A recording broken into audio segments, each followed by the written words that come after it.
Darwin Smith, bonjour. Vous êtes donc chercheur au laboratoire de médiévistique occidentale de Paris 1. À travers votre projet, que vous pouvez peut-être nous expliquer en quelques mots, quel est votre bilan personnel du programme blanc ? Alors, en ce qui concerne le projet, il s'agissait de faire une édition en ligne d'un énorme mystère du XVIe, XVe siècle de 60 000 vers qui était inédit.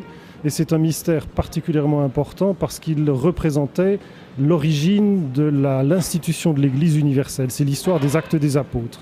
Et le mystère a été composé à l'époque de la pré-réforme, dans les années 1470-80. Et donc il y avait un enjeu politique très clair dans cette œuvre, qui ensuite a été représentée plusieurs fois. Et là, l'enjeu politique est doublé d'un enjeu économique parce que les mystères prennent une grande importance à la fin du Moyen-Âge. On espère gagner beaucoup d'argent. Représenter un mystère, c'est la moitié du budget annuel d'une petite ville, ou même d'une ville de moyenne importance. Et donc les gens espèrent, avec ces grands spectacles, faire de grandes opérations financières. Ça double les intérêts politiques. En ce qui concerne le bilan personnel, le projet blanc que nous avons mené a permis de réaliser cette édition qui n'est pas achevée parce que nous avons rencontré des difficultés techniques qui étaient importantes, des difficultés techniques parce que le choix de logiciel qu'on a fait au départ pour cette édition s'est révélé caduc et au bout d'un an on a dû recommencer notre édition avec un autre éditeur de texte. Mais nous avons pu mener ça bien parce que nous étions en partenariat d'une part avec deux projets qui étaient équivalents, un à l'Université d'Édimbourg et un avec l'Université de Genève. Et je dirais que c'est le partenariat avec ces deux autres projets qui nous a permis d'éviter d'autres écueils et en même temps de pouvoir mieux nous projeter dans ce que nous allions faire.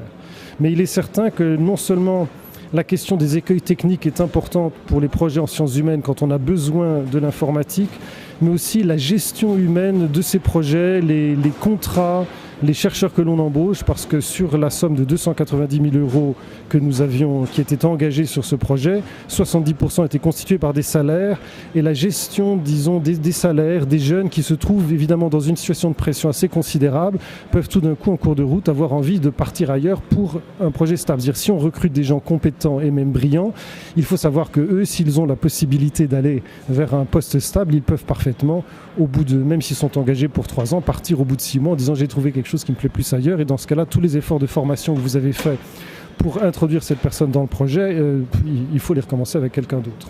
Donc là, on a un gros problème. Les collaborations dont vous parlez, c'est un peu le mot d'ordre de l'ANR. Depuis hier, on parle beaucoup de pluridisciplinarité. Est-ce que c'est vraiment le programme blanc, qui permet ces collaborations ? Le projet, je n'ai pu le faire, nous n'avons pu le faire parce que j'avais constitué une équipe de travail déjà depuis 6-7 ans à l'époque de l'ANR 2005 au CNRS, travaillant sur un domaine bien particulier. Et donc quand l'ANR s'est présentée en 2005, si j'ai pu rapidement faire un projet de cette ampleur et être sûr de sa viabilité, c'est parce qu'il y a une équipe qui était déjà constituée et qui n'était pas seulement une idée d'un travail collectif, mais qui était une somme, disons, de travaux individuels et de perspectives individuelles.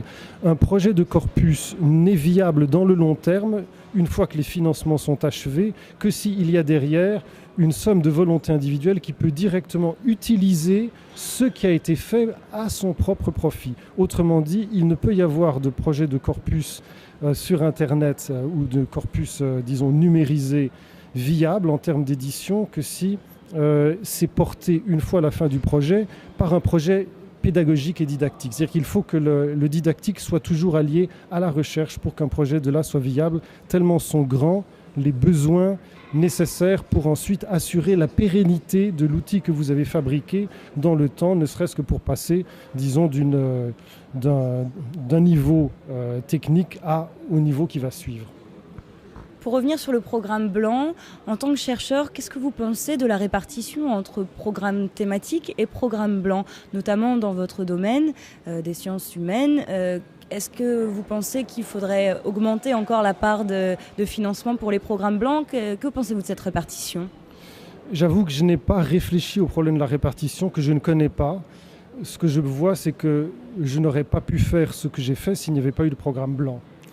Donc, je pense que la prise de risque est nécessaire, que le programme blanc permet cela.